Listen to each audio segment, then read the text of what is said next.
Hey there, Bob from Oregon's Constant Gardener. Welcome to the OCGFAM show to you, my YouTube buddies. What's going on?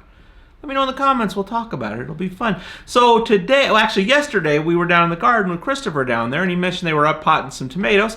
And we did a little thing with Colin where he actually showed how he did that, talked about some of the stuff he used. I thought it'd be fun, so I made a video of it. I'm going to show it to you now. Watch the video. I'll talk to you after. So what are you doing here? Why are you taking those off? Seriously, what's going on? Well, explain the whole thing to me. I'm a dummy. Okay. Well, you know, I mean, these things are getting pretty beefy, and we don't have as much space as what we would normally. I got you. So, you know, and I don't care about some of these lowers. Like, I would just rather put the energy in the plant, the nutrition towards the tops, the bigger fruits, things along those lines. So I'm just kind of thinning out some of the small stuff, the stuff that's not really going to get a whole lot of light. Now let me ask you something, your opinion. I don't know, but it feels like to me with anything, when you stress it a little bit like that, you seem to get like a response out of it. Like it's like, oh damn, I got to do something now. Do you think that's the case? Yeah. You know, in my personal experience, that's kind of what I found. You know, granted, I'm not going to get into the technical biology side of it all. Yeah. But you know, I've noticed, you know, when you stress a plant, there's kind of that natural, just like fight or flight. It's like, I'm either going to survive through this or we're going to die off. Yeah. And so, you know, hopefully we'll get some pretty good signs. That's why I'm throwing some one-shot in there too to help with the stress. The mycorrhizae will help with the root zones and things. So I was watching the Joe Rogan show. He had a guy on there that was talking about, I can't remember. So it doesn't matter. He was talking about longevity. And he said that with our body, you need that when you stress it a little bit, like doing a little bit of running, not overdoing it, it kind of gets that going in you that you're, and that's actually a healthier way to do it than either not doing anything or just killing yourself trying to do everything. It's like moderation to it. Exactly. And they're finding, you know, working out, like, you know, busting your back to the point where you're super sore and you can barely walk the next day isn't necessarily a good thing. You're supposed to like keep it in that fine balance so like you feel it, but like not to the point where you're like, man, I can't do anything today. So I like the hot cold with the saunas and stuff like that, like getting things going. There's a balance. I'm interrupting, but we gotta get. It's been like half an hour of the video. We're just chatting.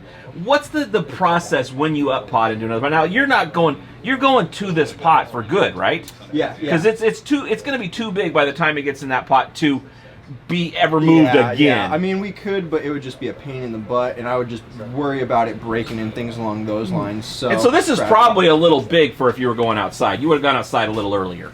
Honestly, I probably would have gone outside here in a couple weeks, maybe more towards April, just to make sure that there's no chance of frost. Sure, but the size of the plant is what I'm getting at. Yeah, for sure. So we're early to the game with these ones, and so we're going into these as opposed to going to that. And then you'll take this outside at some point. Either that, or we may finish them on inside, depending on how big they get. If they get huge, then we're not going to have room. We're going to have to take them outside. But if we can finish them inside, and we'll just see how they do. But us having some greenhouse room, it's something where you're always kind of rolling through them, and then you just see how it goes. Yeah. Cool. Okay. Yeah. Well, so what? The one shot now that's got some mycorrhizae in it. Is that correct? Yeah. So you know, I'm just going to take a little bit. You know, we have a decent amount around the shop, so I kind of get generous with the points. But you know, I give it a couple handfuls just to the root zone.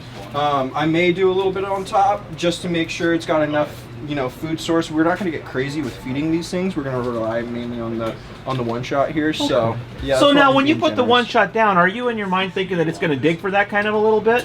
Or are you getting it right at the root zone, ready to roll? Right at the root zone. You know, a lot of people will dust it, and that's totally a good technique. But to me, I'm kind of lazy. I'm trying to bust through a bunch of these. I gotcha. So I'm just going to get it on the root zone. You know, I'll water in some mycorrhizae to help get in contact with the rest of the root zone at that point. Gotcha. So you'll put some on top too, and that'll be your only mycorrhizae thing. You could use some Bigfoot or something like that, but for this particular application, just some tomatoes. You're just going to rely on your one shot to get you the whole situation. Yeah. Cool. Yeah, I'll probably actually water in some Bigfoot concentrate. Oh, really? Okay. You know, here in a little bit, just to make sure that, you know, the kelp and stuff in there is really going to help with the transplant shock and stuff along those lines. But okay, so not just that. So I guess the one shot in the mycorrhizae in there may be a little slower to react perhaps than what you're going to have with just watering in some Bigfoot that's got the kelp and all that situation. And my whole idea is, you know, if the mycorrhizae isn't going to touch all the root source, when I throw in the liquid, theoretically, it should hit everything. So at that point, then I'm inoculating the whole pot. So.